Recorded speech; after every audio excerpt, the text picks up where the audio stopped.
Tom crossed his arms and scoffed. How can you justify going on a business trip abroad when you don't even have a real job? Why make up such stories? It's obvious you're lying. I clenched my fists. I'm not lying. I genuinely have a job, and this trip is for work. While we're in the middle of a divorce? He let out a humorless laugh. I can't be with someone who fabricates things so easily. With that, he stormed out of the room, slamming the door behind him. His words echoed in my mind, each one stinging more than the last. He thought I was lazy and unemployed just because I worked from home. He refused to acknowledge that I had a stable income, that I contributed to our expenses, that I had built something on my own. In his eyes, I was just some woman wasting time on a hobby that wasn't a real job.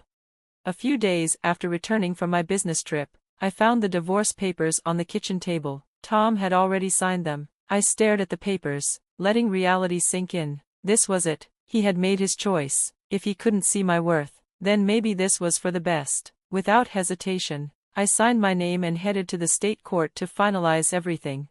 My name is Alexander Robinson. I'm 29 years old. My husband's name is Tom, he's 30. We met in college and got married when I was 25. Back then, we were best friends before anything else. Our relationship was built on honesty, which was great most of the time, but sometimes, that honesty led to unexpected and painful truths.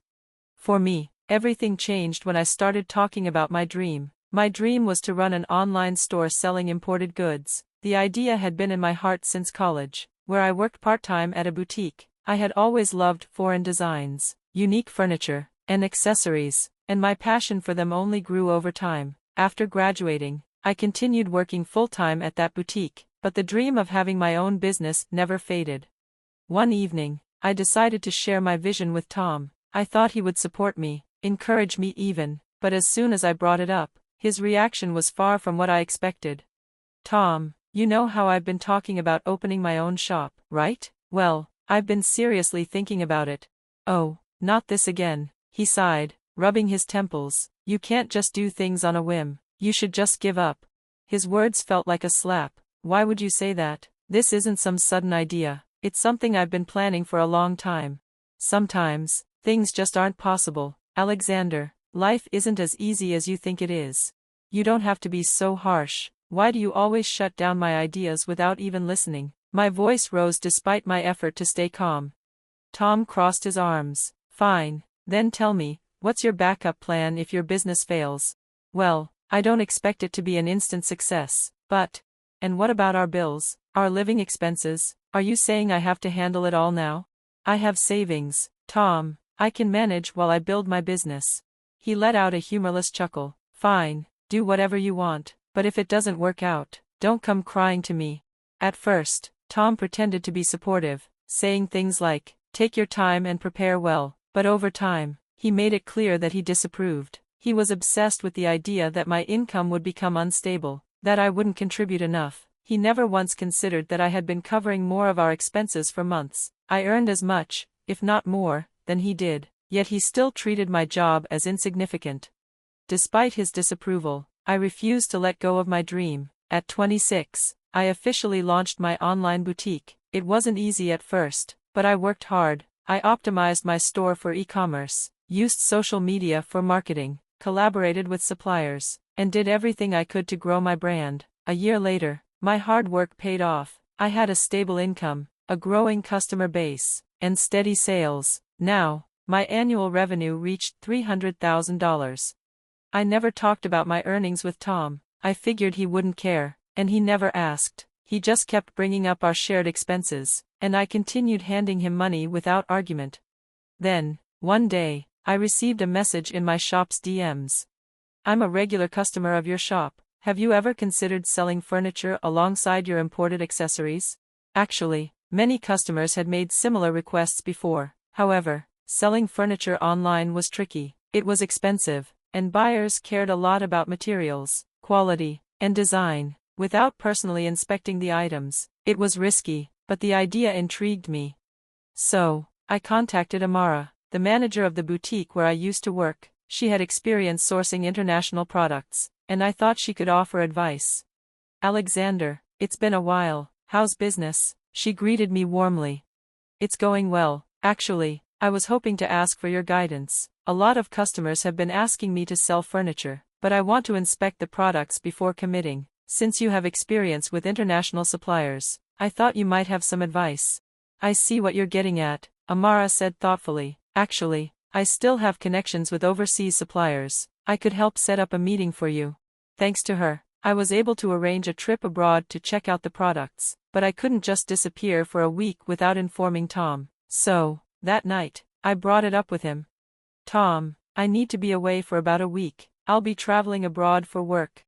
His expression instantly darkened. Abroad? You expect me to believe that? What kind of unemployed person takes a business trip overseas? Tom, you know I run an online store. This trip is to find new products for my customers.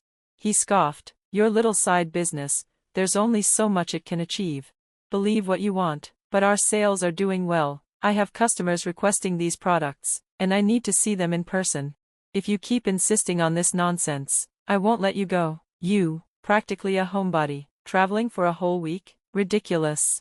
With a beer in hand, he stormed off to the bathroom, leaving me standing there, speechless. Why couldn't he try to understand? His reaction wasn't just disapproval, it was pure dismissal of everything I had worked for. The next day, I tried again. Tom, about what we talked about. I'm tired. I don't have time for your fantasies. I'm just stating facts. I really need to go abroad for work. And I really need a wife who doesn't lie. You think I'll believe this story? Unemployed people don't take business trips. Tom, He cut me off with a smirk. You know what? Liars get divorced, too. That was the moment I knew. He would never see me as his equal, and if that was the case, maybe divorce was exactly what I needed. I can't stand liars, especially those who always try to act like they're better than everyone else. Tom was one of them. You just want an excuse to go on a vacation abroad. Don't lie to me, and I bet your boss is a man too, isn't he? You're unbelievable. That's it, divorce, divorce. I'll make sure I get my fair share of everything.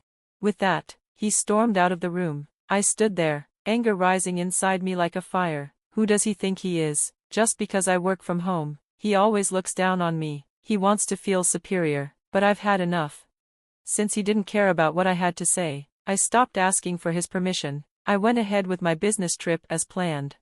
2 weeks later, I flew overseas with Mahi. We went straight to our suppliers in the UK to check out the furniture and accessories for my boutique. Since I was already there, I also took some time to explore the city with Amara. We had fun sightseeing, visiting historical places, and trying new food. But despite enjoying my trip, my phone kept buzzing non-stop with messages from Tom.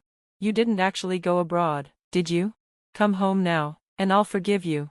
Too late, we're getting divorced, you useless woman.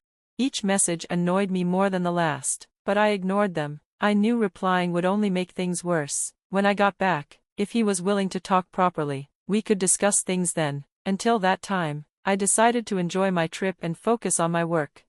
When the business trip ended, I said my goodbyes to Amara at the airport and headed home. Walking into my apartment, I was met with a mess. Dirty clothes were scattered everywhere, dishes piled up in the sink, and takeout containers were left open on the table. The place smelled terrible.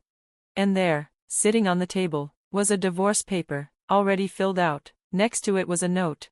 To the cheating, jobless woman. Since you never listen, I'm ending things. Sign the papers immediately. If you want forgiveness, come to my parents' house, and I might reconsider. I could practically hear Tom's smug voice in my head as I read it. He probably thought I'd be scared and rushed to beg for forgiveness, but he was wrong. Instead, I grabbed a pen, signed the papers without hesitation, and went straight to the courthouse to submit them. The divorce was approved without any trouble. Since the apartment was in my name, I decided to cancel the lease. Tom had moved in after we got married because it was big enough for both of us. But now, there was no reason for me to stay. I packed up all my belongings and had them sent to my parents' house. As for Tom's things, I had them delivered to his parents' house.